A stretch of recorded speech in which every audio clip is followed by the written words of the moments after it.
Nós estudamos, até esse ponto, as premissas mais importantes de um dos elos que integram o desenvolvimento da criança, que é a educação, os limites.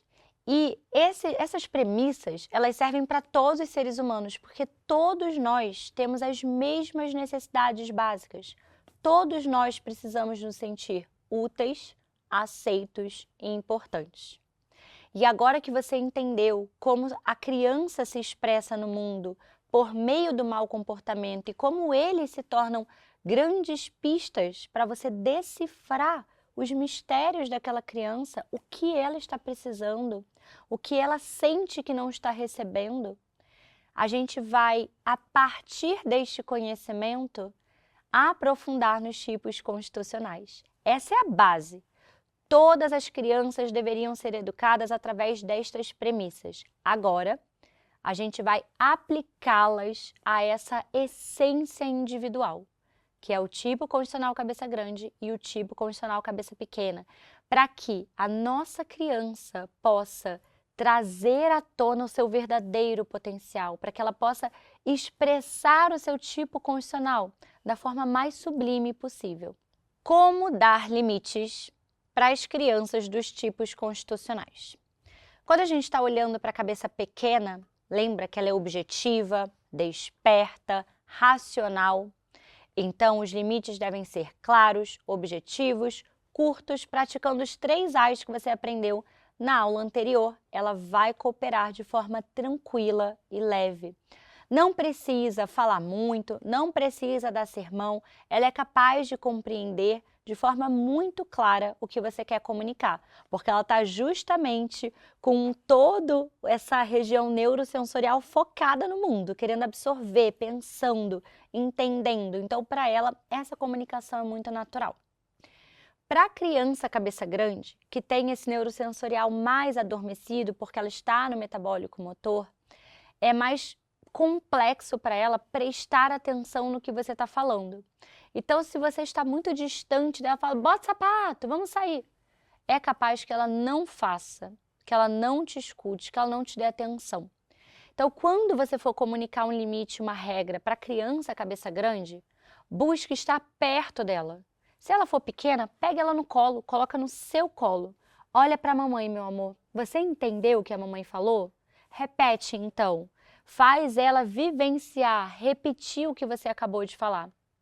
Quanto mais você usar o lúdico e metáforas com a criança cabeça grande, melhor vai ser.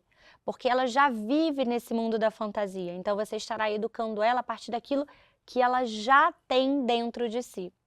Eu vou dar um exemplo de como eu fiz com a Amanda, que é cabeça grande, de uma forma que funcione muito bem, sem nem ela perceber. Eu estava atrasada e precisava correr. A pior coisa para o cabeça grande é essa pressa.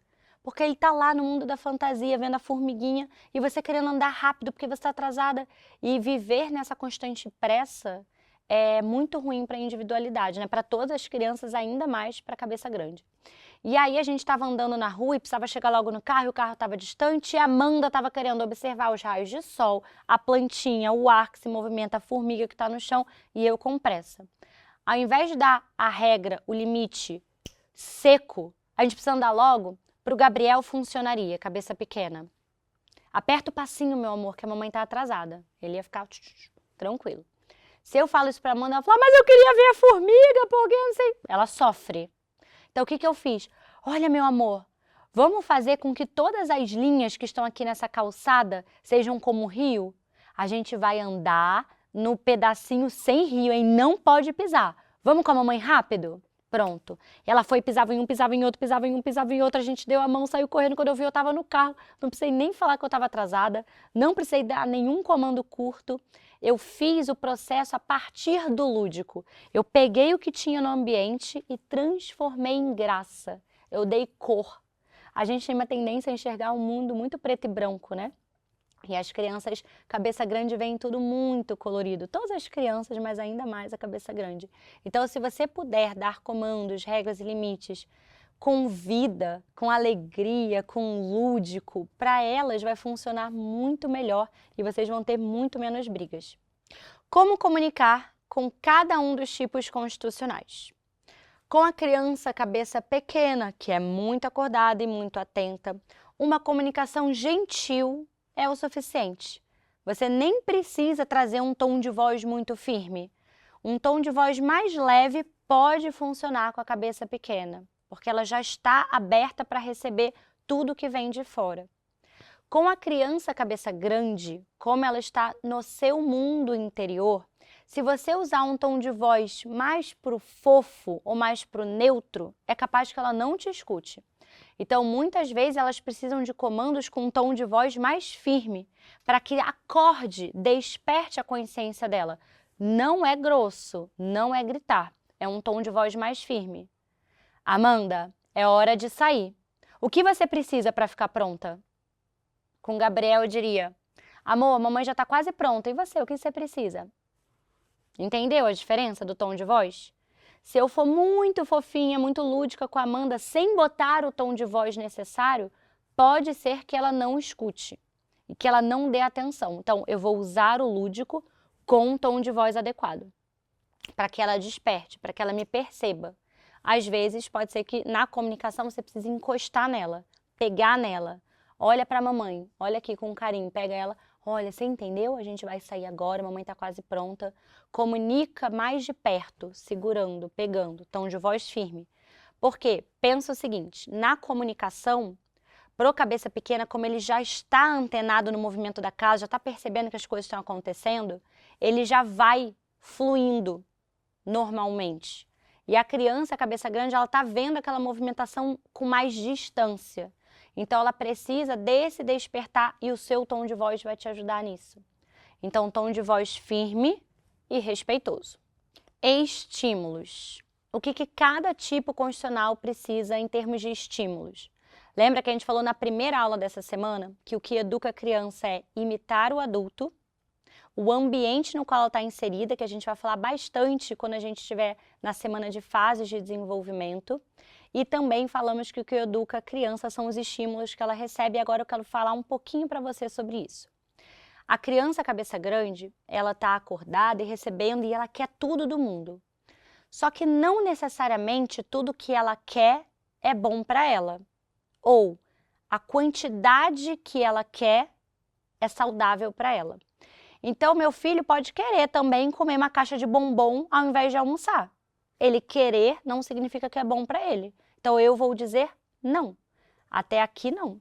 Você pode comer um bombom um fim de semana, mas não substituindo o seu almoço. Então, eu vou trazer o limite, porque o que ele quer não é o que ele precisa. E isso vai acontecer também com a curiosidade da criança. Às vezes, ela pergunta muita coisa, mas isso não significa que ela está pronta para digerir isso. E se você der informação demais para ela, racional demais, com muita lógica, quando ela ainda é pequena, você pode sobrecarregar as emoções dela, o campo anímico e espiritual. Ela pode começar a se sentir muito ansiosa, a criança cabeça pequena. E eu quero te contar uma história que aconteceu comigo quando o Gabriel tinha de 3 para 4 anos, que para mim foi definitivo deste conhecimento que eu estou te entregando agora. A gente estava numa pizzaria, eu lembro até hoje, essa cena foi muito marcante, porque eu fiquei presa nessa conversa e nunca mais consegui sair. E o Gabriel, não sei porque, onde ele viu um dinossauro, ele começou a me perguntar sobre dinossauro. Antes de eu saber que isso fazia mal para a criança, ele me perguntava, eu respondia. Ele me perguntava, eu respondia. E eu tenho uma tendência mais racional. Para mim, a comunicação ter lúdico, fantasia, ou ter aquela história da Amanda, de não pisar no chão, para mim é um exercício, porque o meu normal é responder com frieza, papum, né, mãe colérica. Então eu dou logo o que ele precisa e pronto, acabou, parte para a próxima tarefa. E aí eu falei, o dinossauro existe há muito tempo, ele ainda existe? Ainda tem dinossauro no mundo? Não, morreram todos. Como que eles morreram? Com meteoro. Mas um meteoro matou todos? Essa é a conversa com o Gabriel de 3 para 4 anos, cabeça pequena. Mas um único meteoro caiu e matou todo mundo? Eu pensando, não. Acho que era um meteoro, mas quando entrou na Terra, acho que ele abriu assim, né, e viraram vários meteoros. Então, vários meteoros quantos? Tinha dinossauro no planeta inteiro? Tinha dinossauro no planeta inteiro. Mas e como que esses meteoros mataram todos eles? Falei, não, lembrei, que quando os meteoros caíram, subiu uma fumaça. essa fumaça que ficou em toda a crosta terrestre também assassinou o resto das vegetações, tal. Os que sobreviveram ao choque do meteoro, juro que essa foi a minha conversa. Que eu estudei até...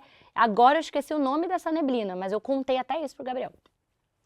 O que não morreu no choque do meteoro, morreu com essa neblina depois, porque não tinha comida, não tinha onde se esconder, o ar ficou muito seco, encobriu o sol, sem luz, morreram todos. Isso pode acontecer com a gente agora? Ele perguntou. Falei, caraca, acho que tá dando ruim agora, a conversa tá começando a ir pra um outro caminho que eu não tava pensando. Eu sei que passou uma meia hora e eu comecei a falar um monte de coisa, comecei a me embananar inteira. E quando eu vi, a gente estava, sei lá, na constituição do planeta, como que surgiu o planeta, por que que a gente pode deixar de existir, os dinossauros vão voltar, enfim. Eu sei que o Gabriel, depois disso, começou a desenvolver um tique nervoso. Óbvio que não foi só esta conversa. Eu fazia isso o tempo inteiro. Tudo que ele perguntava, eu respondia com extrema racionalidade. Como se eu fosse um dicionário do Google. A curiosidade do Gabriel não significa que ele está pronto para absorver esse tipo de informação muito seca, muito fria. Porque esta informação trabalha só o quê? Só o neurosensorial. Esse tipo de conhecimento não desce para o sentir. Então, isso desgasta o Gabriel, desgasta o cabeça pequena, até que ele vai ficando seco, rígido, de tanto pensar. E aí ele começa a pensar, tudo que está em torno de mim tem alguma coisa escondida. E isso aqui, como funciona? Isso aqui, como funciona? Isso aqui, como funciona? Ele começou a desenvolver um tique nervoso nessa época, que ele ficava se futucando o rosto. Qualquer bichinho que picava ele ficava futucando até se transformar numa ferida. Isso era um sinal de ansiedade. As crianças do tipo constitucional cabeça pequena não podem receber só informações técnicas, frias, enrijecidas. Porque senão a gente não trabalha esse campo do meio intermediário, que é o campo do sentir. Aline, como faz isso? É desafiador. É desafiador para mim, que sou muito racional. Então hoje, se o Gabriel me perguntasse sobre os dinossauros, com o conhecimento que eu tenho, eu diria assim, eles viveram há muito tempo e eles cumpriram a missão deles na Terra. E como que eles sumiram? A gente precisava vir ao mundo, meu amor, e assim eles deixaram de existir para que nós estivéssemos aqui. Enfim, não vou dar mais informação para uma criança de 3, 4 anos. Ela não precisa. Por que que as estrelas do céu brilham? Aí você vai falar sobre astronomia para a criança, de como a estrela reflete a luz do sol. Não faz o menor sentido, não é o que ela quer, não é o que ela precisa. De verdade, ela quer sentir que existe um mundo além do que ela está vendo. Ela quer acreditar que há uma força maior que rege tudo isso, que é a educação do sentir. Então, a criança cabeça pequena, para não enrijecer e não ficar refém desses pensamentos que não param nunca, a gente precisa ajudar ela a descer para o coração. A estrela brilha porque o anjinho acendeu a luz. E tá tudo bem. E é isso que ela quer saber. E ela vai ficar olhando para o céu e admirando aquela estrela. E toda vez que ela olhar, ela vai imaginar um anjinho. E isso traz tanto calor para o coração dela, tanta vida para ela. Não é mentir, é falar aquilo que faz sentido para você. Para mim isso faz sentido. Porque eu acredito que existem hierarquias espirituais em todo o universo. E para mim tá tudo bem falar isso. Para mim é uma forma de dizer a verdade para ele. De uma forma lúdica. Então, muito cuidado com as perguntas e com a racionalidade do cabeça pequena para que você não intensifique o processo dele se tornar um mini adulto muito rápido. No primeiro setênio, a gente precisa proteger esses estímulos, proteger essas informações. Claro que todas as mídias, todos os eletrônicos precisam ser altamente controlados para que essa exposição não venha desses desenhos, filmes, vídeos. Muito cuidado com a sua comunicação e com toda essa exposição de estímulos. Já os estímulos da criança cabeça grande, como ela está muito no mundo dos seus sonhos, ela precisa fazer o movimento oposto, de ir para fora. Ela precisa sair dela mesma, prestar mais atenção no mundo. Então, todos os processos que você possa mostrar de estímulo que leve ela para fora são bons. Então, olha, Amanda, vem aqui, filho, vê. Olha que legal. Como será que essa plantinha cresceu? Onde está a raiz dela? Será que está muito fundo na terra? Então, a gente vai usar a natureza, os animais, tudo aquilo que ela pode ver para ajudar ela a se interessar mais pelos processos orgânicos, pelos processos do mundo. Se ela causar algum dano, puxou uma folha, estragou uma planta, machucou um amiguinho, levar e conduzir essa criança cabeça grande a observar o outro. Nossa, tadinha da folhinha que você arrancou. Ela devia ter papai e mamãe que vão ficar muito tristes que você tirou ela. Ela não vai mais poder crescer. Então, essa educação com o sentir, ela é muito eficaz com a cabeça grande. E se ela machucou uma outra criança, vamos lá ver o que ela está sentindo? Vamos botar um gelinho no dodói do amigo? Vamos ajudar a cuidar do outro? Ou seja, eu vou sempre tirando o cabeça grande de dentro de si e levando ele para o mundo, para reconhecer as necessidades do outro, para reconhecer como o mundo em torno dela está funcionando. Essa criança precisa ser conduzida para fora, porque senão, se o adulto não ajudá-la nesse movimento, a tendência dela é ficar dentro de si. É ficar mais observadora, mais na dela, mais no seu mundo dos sonhos e corre aquele risco que a gente falou, dela ficar com a sua consciência mais adormecida, o que a gente não quer, porque isso é o extremo do tipo constitucional cabeça grande. Então a gente vai usar toda a riqueza do mundo interior dela, toda a fantasia, toda a sensibilidade que ela tem, todo esse cuidado com a natureza para trazê-la para fora de si, para que ela reconheça o outro como uma parte do seu meio.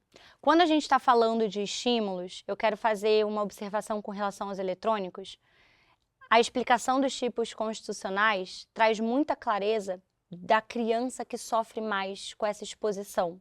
Então, tem crianças que têm mais medo, tem crianças que assistem um filme e não conseguem depois dormir, que um estímulo equivocado de um desenho, um vídeo que não era adequado para a idade, causa um choque anímico, ela fica muito tempo carregando aquilo dentro dela, ela não consegue digerir aquela imagem e ela começa a ficar mais ansiosa, mais grudada na mãe, não consegue dormir, tem mais despertar noturno. Essa é a criança cabeça pequena. Ela está muito aberta aos estímulos. A gente está adicionando mais uma camada para que você observe os tipos constitucionais do seu filho a partir deste elo da educação. Então agora é hora de você pegar o material que está aqui em anexo e continuar completando a imagem lá da trimembração, do neurosensorial, do metabólico e do sentir e continua anotando as principais características que você vê.